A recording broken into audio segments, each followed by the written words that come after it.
Hello dear friends, I welcome you on this online teaching session.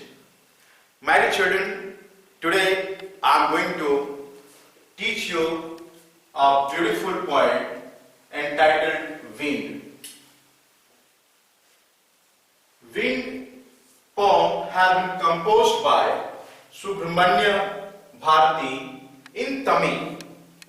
Basically it was written in Tamil, but our Indian English writer named Mr. A.K. Ramanujan, who has translated this wind into English. And this is the English version that you can see that is written in the free verse, and no rhyme scheme is here. So my dear children, this is a poem from 9th standard from the book Behind. And now I am going to tell you about the introduction of this poem. My dear children, this poem is about the request of the poet from the wind. Usually, wind has two roles. One is constructive and destructive. Wind has been here personified because poet has personified this complete poem in fact, and he has tried to show the quality of the wind.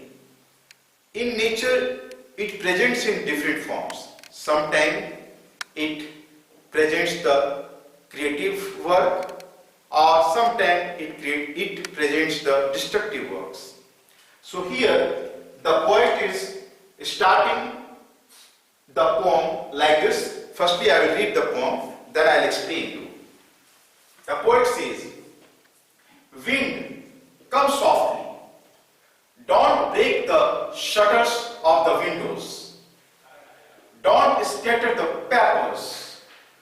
Don't throw down the books on the shelf. There, look what you did. You threw them all down. You tore the pages of books. You brought rain again.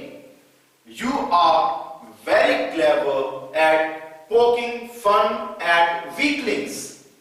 Frail, crumbling houses, crumbling doors, crumbling rafters, crumbling wood, crumbling bodies, crumbling lives, crumbling hearts. The wind god winnows and crushes them all. He won't do what you tell him. So come, let's join the doors firmly. Practice to form the body. Make the heart steadfast. Do this and wind will be friend with us. The wind blows out weak fires. He makes strong fires roar and flourish. His friendship good. We praise him every day. My dear children, this is the poem that I have read here. Now I would like to interpret here. I would like to reveal, point out line by line the meaning of this poem. Firstly, the poet requests to the wind god. Here wind is personified. As we know, in our culture, in our mythology, wind is considered as God. Similarly, it is also considered as God in Greek mythology. Wind is considered as God. So the poet requests to the wind or wind god, he is requesting that he should blow softly. He should blow softly. The poet requests that wind should blow softly. And he requested the wind not to break the shutters of the windows. He is requesting that windows should not break the shutters. So the wind should not break the shutters of the windows. And he requested not to scatter the paper. Paper should not be scattered here and there by the force of the wind.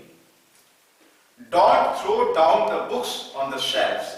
Again, he is requesting not to throw down the books from the shelf, because when the wind blows, the books are falling from the shelf. There, look what you did. You threw them all down. Here you see, it is just like a monologue. What is monologue? The poet is talking to himself because nobody is here. It's not a dialogue. So look, he's telling there, look what you did. He's talking to windows. He's talking to wind.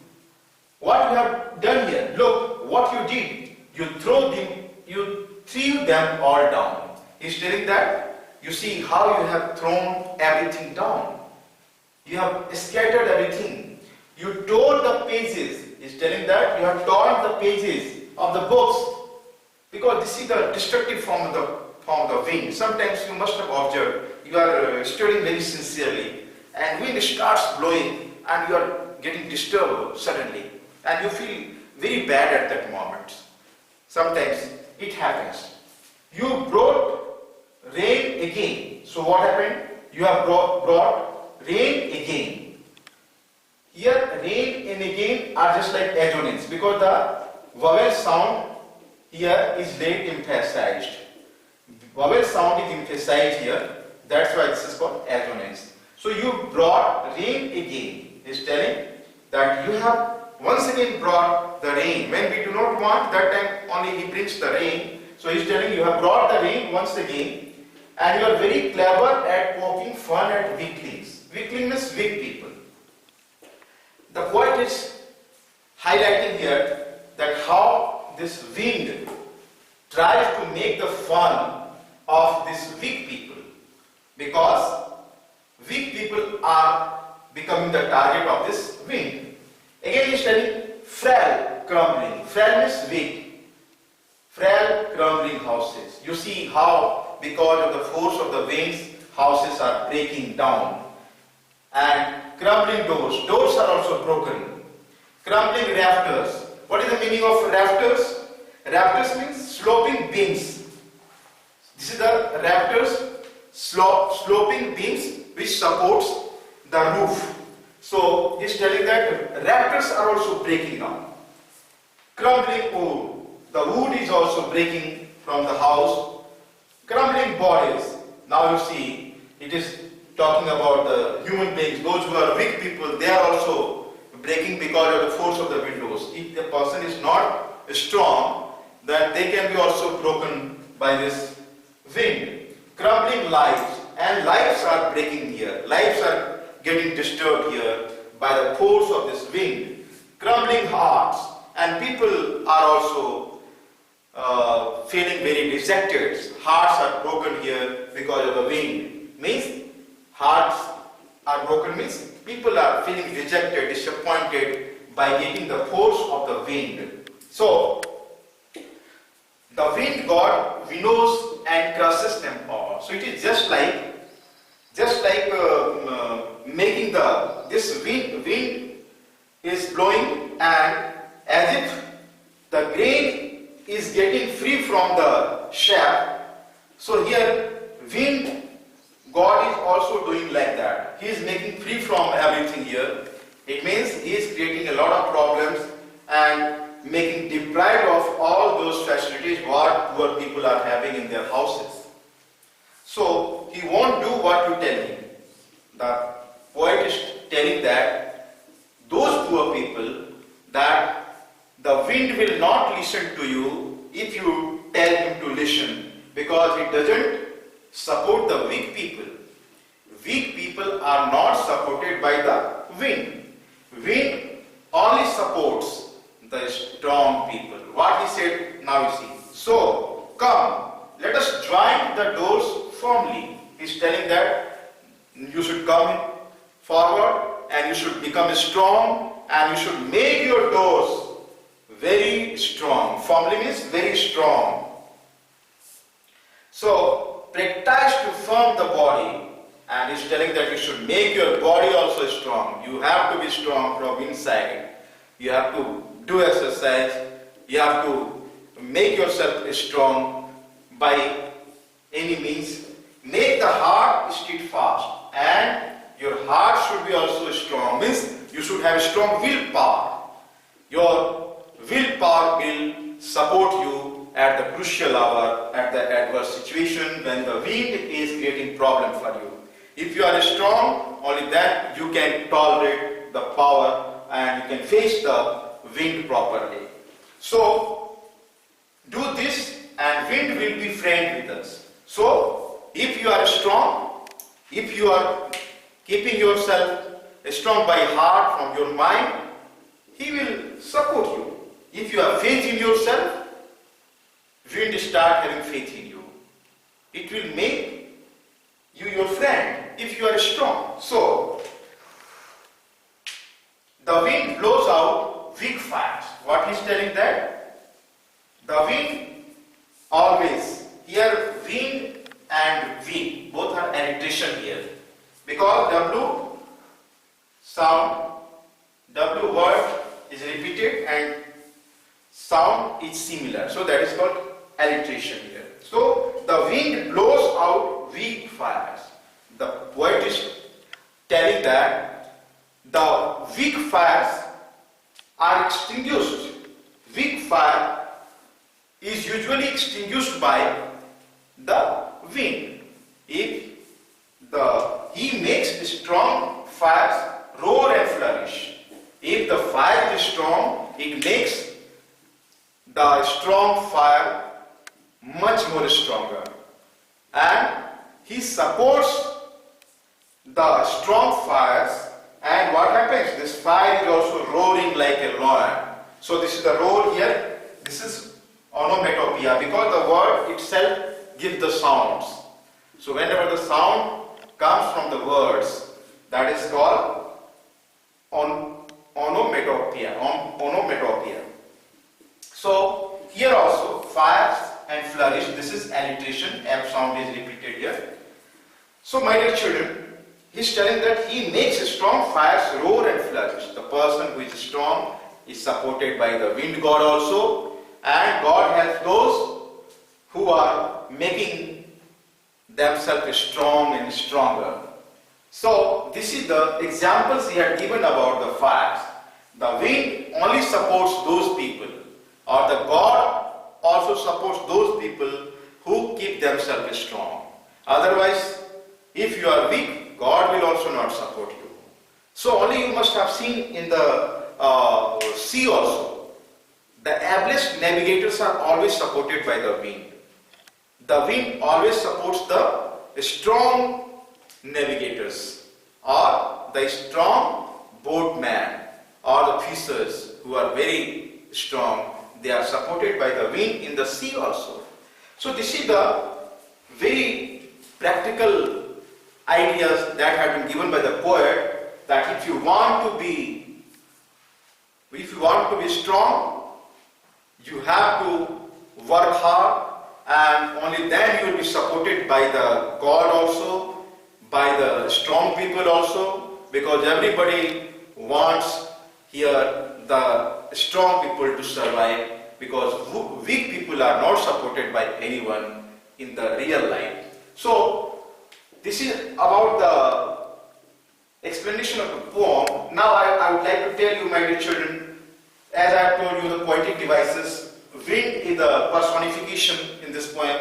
Wind has been personified here by the poet, and you see here crumbling houses, crumbling doors, crumbling laughters, crumbling wood, crumbling bodies, crumbling lives, crumbling hearts. These are crumbling, crumbling, crumbling. This is repetition, because same word has been repeated here many times. So that's why it is called repetition. Here you see, this is called anaphora. Don't. What is anaphora? Anaphora means the same word. The same word is continued here. It continued more than 2 or 3 times in the continuous lines. 2, 3 lines, same words have been repeated here. So when the same word is repeated continuously in more than 2 lines, that is called anaphora. That is poetic device. And you see rain again, as I have told you, this is assonance, because this A sound, vowel sound is emphasized here. Here also scatters, peppers, this is assonance, because A sound is emphasized here. Here you can see the 2 times The has come. That's its repetition. So like that, you can see here, these are the poetic devices, and it has been written in the free verse, no rhyming scheme, you can see here, because it has been translated from Tamil to English by A.K. Ramanujan, the poet. So this is about the poem, my dear children, as I have told you. And these are the difficult words. Steadfast means very strong, firm. Blows out means puts out. Flourish, prosper. Poking fun at, making fun of. Rafters, sloping beams, supporting a roof. Window, blow grain, free of shaft. Crumbling, breaking and falling. So these are the word meanings that you can see here.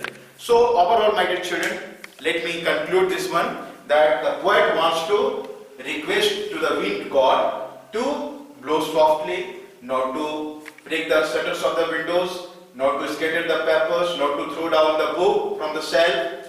Like that, firstly he has requested, but no effect has been found on the wind.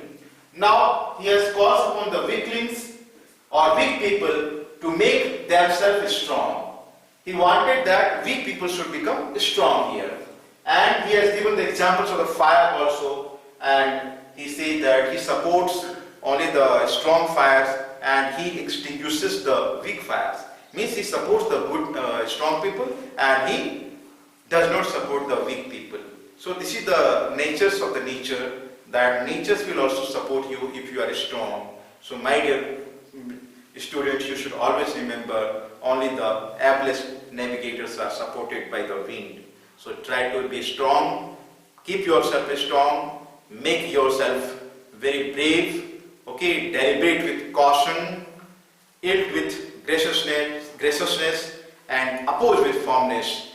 This is the message of this wind, that you have to be very strong, be strong. Whole world will help you, whole world will support you. So thank you children, this is all about this poem. I will meet you next in the next video. Thank you.